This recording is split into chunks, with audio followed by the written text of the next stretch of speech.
one is a money end. So, upon turnover, ganyan po yung itsura. Ang money end natin is meron siyang space pa sa gilid. So, upon turnover, may gate at fence na po siya.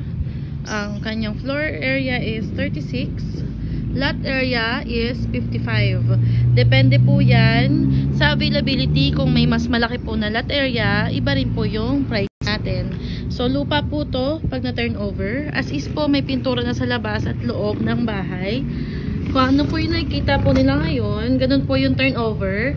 So, ito po, sample po siya na may gamit po sa loob ng bahay. Yan. So, may vinyl planks na po ito pag na-turnover sa kanila. Paint na po tayo sa loob. Ito po ay sample lang po na may gamit sa loob ng bahay. Amani unit. So, ang Amani end natin, may space po sa gilid. So, ito po pwedeng dirty kitchen, laundry area. Ayan. And then, the CR, ito po. Then, sa taas po, may partition na rin po tayo. So, 2 bedroom po ito. Yan.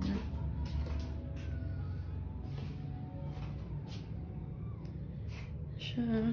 Sample lang po ito na may gamit sa loob.